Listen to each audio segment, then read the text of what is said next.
Greetings, YouTubians, and welcome back to Wayne Sharp World, where today we are taking a look at what is inside this box right here. Clearly, this is a new Kershaw knife, but I've got to say something on the side here for Kershaw real quick, because back in the day, guys, when I was in high school, which, as weird as it is to say, was 20 years ago now, or over 20 years ago, depending on the year, I thought Kershaw was like the best knife company in the world. Like, Kershaw was the best.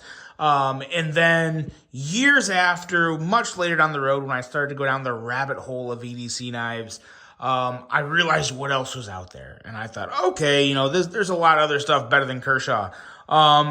And I got to the point where I was like, man, Kershaw's really fallen behind. But recently, the past year and a half, Kershaw has made a resurgence that has been such an amazing thing to see. A massive resurgence where they're using better materials, they're using, better designs, better everything. This is a prime example of that. Kershaw and ZT are both, I've said it before, I'm going to say it again, they are so back. And they are right back up towards the top of my list of favorites. This is one of them with the newest version of the Kershaw Bel Air. Now, before I go any further into this review, I want to thank you guys for tuning in today. If you like what you see, do me a huge favor, hit that subscribe button, follow along, and I will continue to bring you the content. Now, let's take a look at some overall specs on this knife right here.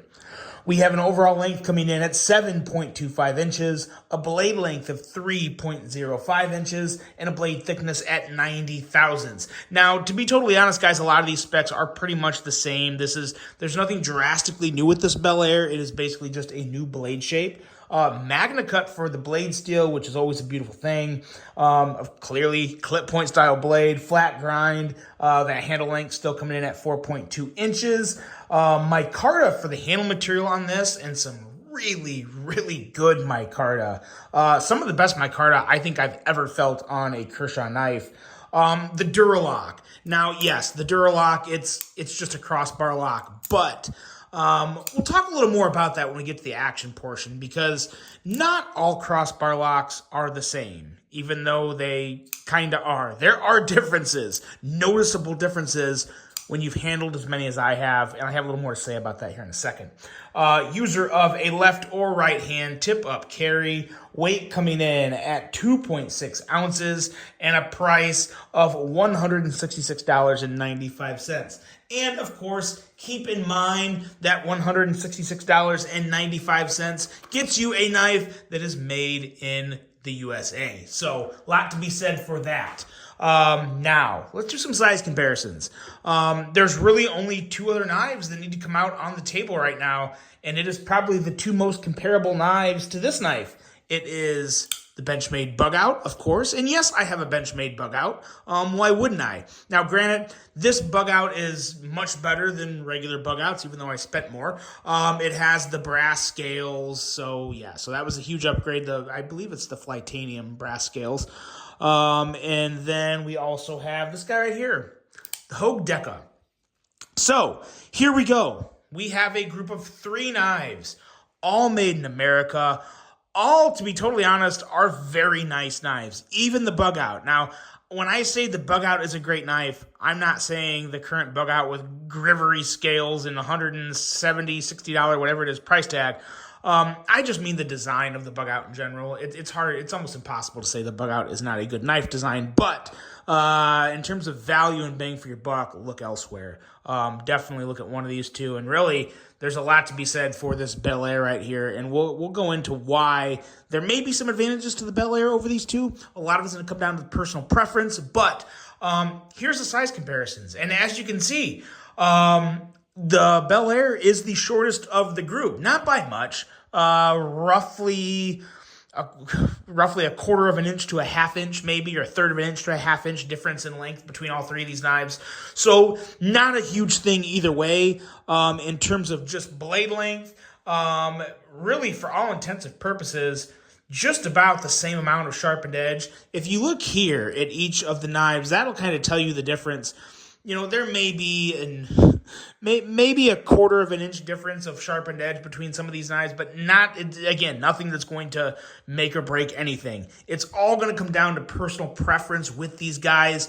Now, the real advantage here is the value of the Bel Air, because for me to get the bug out how I wanted it, I had to buy a bug out, which at the time was only $135. But now, if you wanted to buy a bug out, it's $160 or more. Then you got to buy the scales.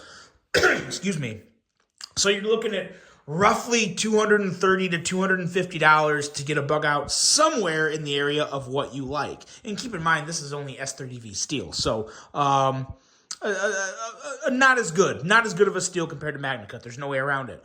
The Deca, a little better value, because you are getting a matte. Well, this is 20 CV. They do make them in MagnaCut now. But then if you get the MagnaCut version, then that comes with the Grivery or injection molded scales that are a little more flimsy. You may want to get something else. So I upgraded my scales on this one here, which again, I love it. But again, we're talking, I think I paid around $100 for these scales, if I remember right. 100 to 100, 120, 110, something like that. Let's just say $100. So you add $100 to the $130, I think. So you're still talking $230 to $250 roughly, to make the knife the way you want it. Now, the Bel Air really comes how I want it. That's what I love about it. And it's $166.95. So significantly less money. You're talking $70 to $80 less for the Bel Air, that comes with a really good looking blade, some really, really nice micarta scales. As I said, this is like Kaiser level quality of micarta. So really, really good stuff. I've always said Kaiser has some of the best micarta out there, bar none. This is basically that. Fantastic micarta. And then you get all the little touches. Something that I really love here, I can't even wait to point it out. Same stonewash on the clip as the blade. I love that. I think that looks really, really good. I think that looks like a match made in heaven. So really good stuff. So I get a knife for $167, and I don't need to do anything to it. It's good to go. And it already has action better than the bug out. And to be totally honest, better than the Deca. Now, granted, these are aftermarket scales, so there was disassembly involved and all that stuff. But when it comes to the full action from deployment to close, the Bel Air probably takes the cake here, because the close is very, very smooth. I can kick the blade out on all these knives pretty easily. They're all pretty easy to kick the blade out, and I get really good action on deployment with all of them. But then to close this one, it's just a lot smoother to close the blade as it is on the bug out, or the Deca. The Deca is actually a little smoother, but yeah, it takes a little more wrist, a little more forcefulness to get those blades closed. But with the Bel Air, it is smooth, guys. Very, very smooth. And that has to do with the Duralock crossbar lock on this knife. There is a difference. And again, I'm not saying the Duralock is the best crossbar lock out there, because there's a lot of good credit. The clutch lock that comes with Kaiser is also very good. But in terms of the Duralock itself, it is a very, very smooth lock.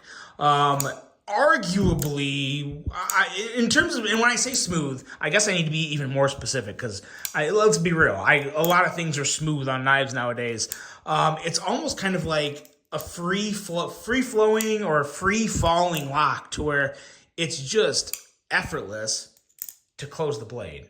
To kick it out, it's so easy. Once you push through the pressure about right here, the rest of this, it just feels assisted as it comes out. So incredible action on this for a crossbar lock knife. Middle finger flick is just as easy as the regular flick. Really love the action on this guy. Going back to the ergos, the handle, the size of this handle is like perfect for Wayne. So it is made for Wayne's hand. So I love it. I love the placement of the jimping. This is a knife that pretty much has one grip, and it's this right here, and it's just fine. Sometimes you don't need 2 or 3 different grip positions for a knife. You're only going to be cutting with it. So This works just fine for me, and this area here kind of acts as a little bit of a guard to prevent cutting yourself. So it just works really well, guys. This micarta is going to patina so nice. So nice.